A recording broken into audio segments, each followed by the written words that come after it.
The rain started before dawn, soft at first, like it was testing the ground, then steady, more certain, as if it had made up its mind. By the time I stood in front of the mirror, fastening the black buttons of my coat with fingers that didn't feel like down in a thin, relentless sheet, the kind that seeps into everything. Skin, fabric, thought. I remember thinking how wrong it felt that the world was still moving.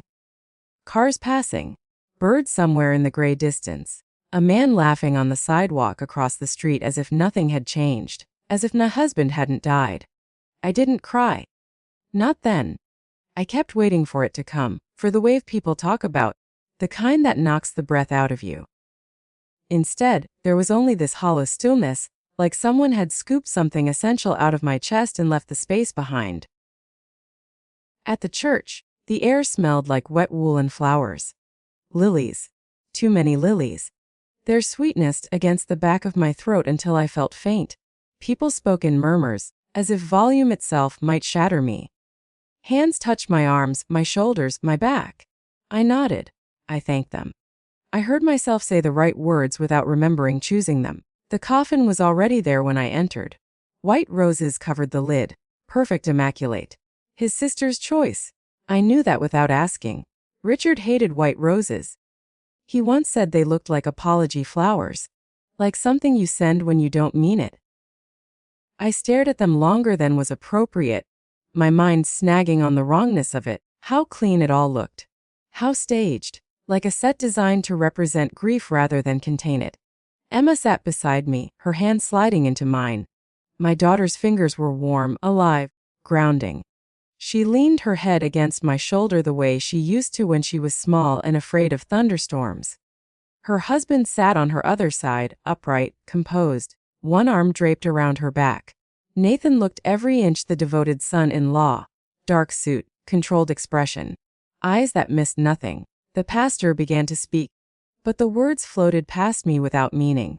I watched rain track down the stained glass windows, blurring the colors into something abstract and distant. My thoughts drifted, unanswered, until suddenly they weren't thoughts at all. They were him. At first my brain rejected the image. It was easier to assume exhaustion, grief, some cruel hallucination born from shock, but denial didn't last long enough to be comforting. He stood near the back of the church, partially obscured by two men I recognized from his law firm. Thinner, paler, but unmistakable, the slope of his shoulders. The way his head tilted slightly, as if listening more than speaking. Richard, alive. The world seemed to tilt sideways. My pulse stuttered, then raced, pounding so loudly I was sure others could hear it. I blinked hard, once, twice, afraid that if I didn't, he'd vanish. He didn't. Our eyes met. There was no surprise on his face. No fear. Only focus. Calm, deliberate, devastatingly familiar. Slowly, deliberately, he raised one finger to his lips. Don't speak. My fingers dug into the wood of the pew in front of me. The room felt too small, the air too thick. Every sound, a cough, the rustle of coats, the rain against glass, seemed amplified, distorted. Someone touched my shoulder. I flinched. Linda leaned in close, her face etched with gentle concern. You should sit, she whispered. You look pale. Her hand tightened around my arm, firm beneath the softness of her voice. Possessive. I nodded because nodding was easier than screaming. When I looked back, the space where he'd stood was empty. Gone. I scanned the room desperately, searching faces, bodies, shadows. Nothing. No one looked at me. No one reacted. The moment collapsed in on itself, leaving behind a sickening doubt. Maybe I imagined it. Maybe grief had finally broken something inside me. The service ended in a blur.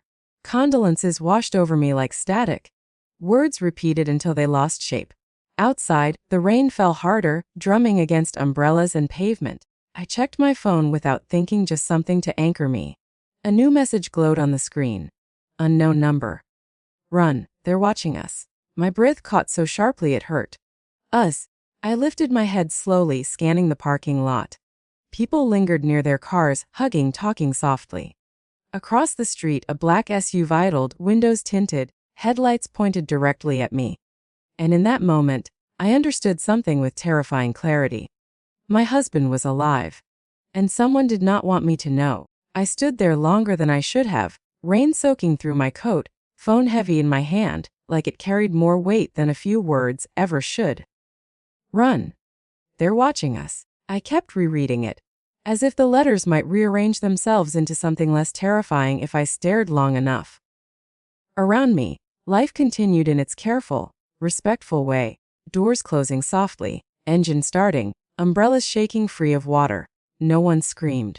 No one ran. That somehow made it worse. Linda and Nathan stood near the church doors, speaking in low voices. I felt rather than saw them glance in my direction. Nathan's mouth curved into a polite smile when his eyes met mine, but there was calculation behind it, something sharp and assessing. Linda slipped her phone into her coat pocket and nodded at something he said. The gesture felt rehearsed. I forced myself to move, step by step, as if my body belonged to someone else and I was simply guiding it.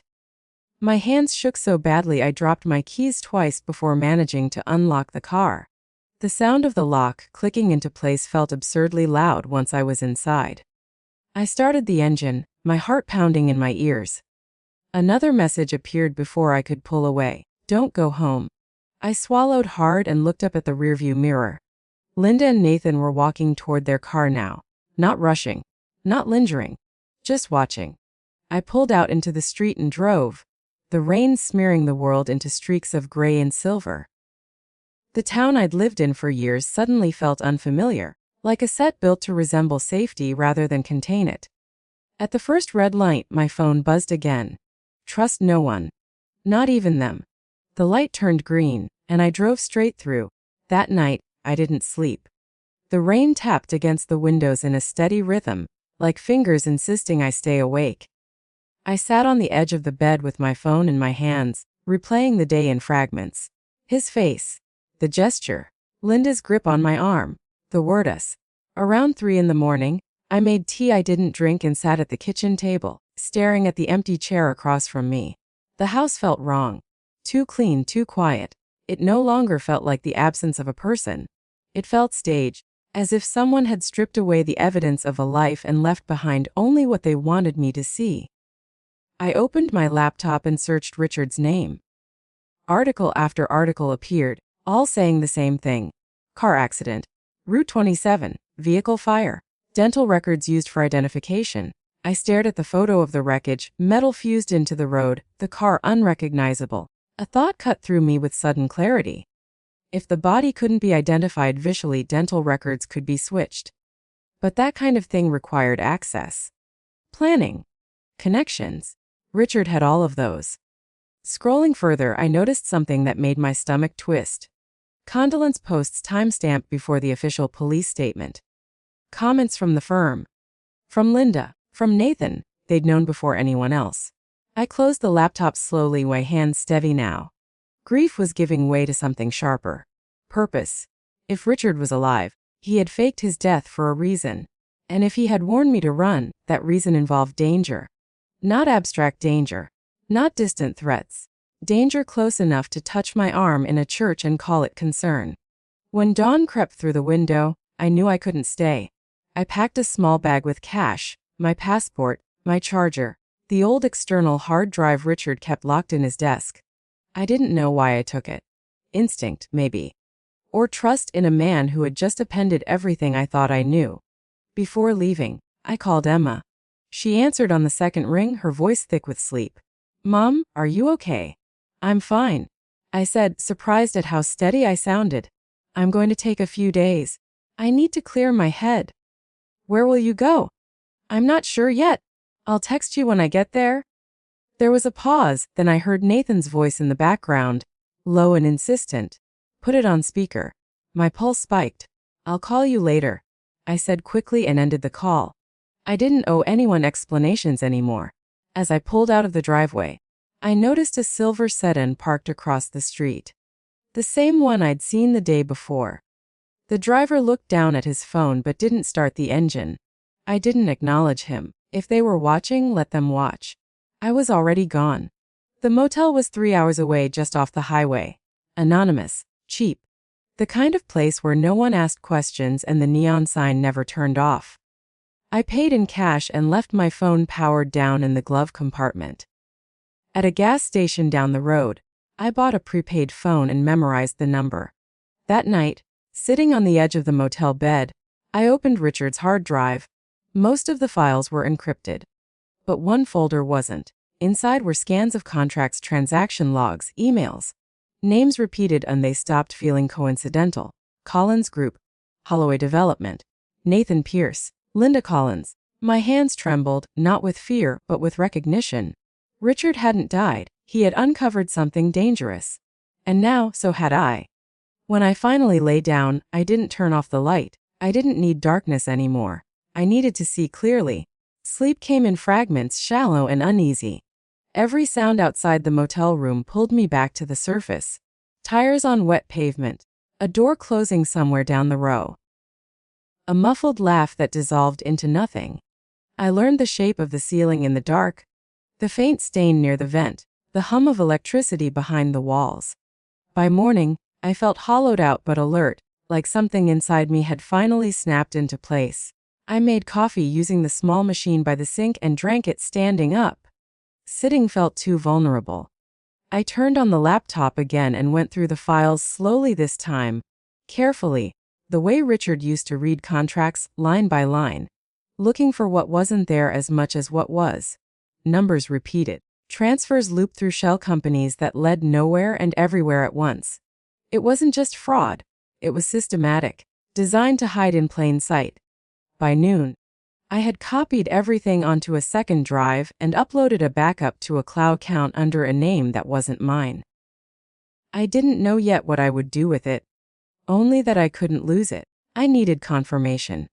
I called the police department listed on the accident report, forcing calm into my voice, pretending to be verifying paperwork for insurance.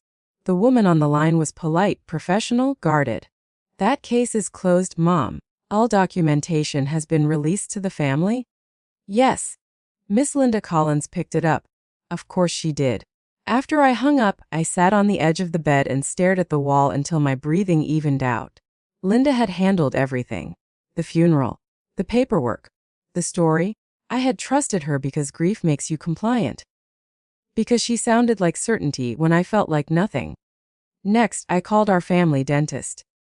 His assistant answered cheerfully, then hesitated when I mentioned Richard's name. "We haven't received any requests from the coroner recently," she said. "Not for that patient."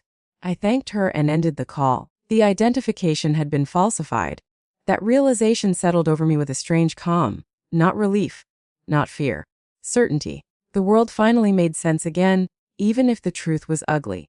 That evening, I drove to the cemetery. The sky was low and gray, the air heavy with the promise of rain. Richard's grave sat at the far end beneath a maple tree just beginning to shed its leaves. The soil was darker than the surrounding ground, freshly turned. Too fresh. I stood there for a long time, my hands buried in my coat pockets, listening to the wind move through the branches. I wasn't sure what I was waiting for. Proof. Closure. Something definitive. Footsteps crunched behind me. I turned. Linda stood a few feet away, immaculate as ever, holding a small bouquet of white roses. "I thought I might find you here," she said gently. "You've been difficult to reach." "I needed time," I said. "Of course." She placed the flowers at the headstone. Grief does strange things, it makes us suspicious. I studied her face. The careful concern, the practiced softness, and beneath it, something cold and watchful. Why were Richard's dental records sent to the coroner without the dentist's office knowing about it? I asked. Her smile didn't move, but her eyes did, just slightly. "You shouldn't dig into things you don't understand," she said quietly. There it was. "I'm not afraid of you," I said. She tilted her head, almost amused. "You should be." When she walked away, heels clicking against the gravel, I knew without doubt that she was involved. Not just aware. In control. Back in the car, I called Tom Reeves. He had worked with Richard for years, one of the few people at the firm who still believed the law meant something more than leverage. He answered on the third ring. "Mary," he said softly. "I'm so sorry. Tom, I need to ask you something off the record. There was a call ahead. Was Richard investigating missing funds?" Another pause, longer this time. "Yes," he said. He thought money was being funneled through shell companies. He didn't tell me names, but I saw one document. Collins Group. My grip tightened on the steering wheel. After his accident, Tom continued, everything disappeared. Files. Backup was clean. When I ended the call, the sky finally broke open and rain poured down, heavy and unrelenting. I drove back to the motel with my headlights on, watching the road narrow to a single shining line ahead of me. Someone had slipped an envelope under my door while I was gone. Inside was a photograph. Emma sat at a cafe table, laughing at something someone across from her had said. Nathan, smiling, unaware. On the back, written in block letters, keep quiet or she disappears. I sat down slowly on the bed, the room spinning for just a moment before settling. Fear surged up, hot and suffocating, then receded, replaced by something colder. They thought they could control me. 10 minutes later, there was a knock at the door. 3 soft taps. I didn't need to look through the peephole to know who it was. When I opened the door, Linda stood there, composed and calm, as if she were calling for tea. May I come in? She asked. I stepped aside. She looked around the room at the laptop, the notes spread across the table. The hard drive. You've been busy, she said. I know what you did, I said. Her expression barely shifted. What we did? She corrected. Richard made his choices. You should be grateful he's gone. He's not, I said. For the first time something real flickered across her face. Irritation. Uncertainty. You won't win, she said softly. You can't. I already have, I replied. She studied me for a long moment, then smiled again. You sound just like him. When she left, I locked the door and backed everything up one more time. Somewhere out there, Richard was alive. And this time, I wasn't running. I was preparing to speak.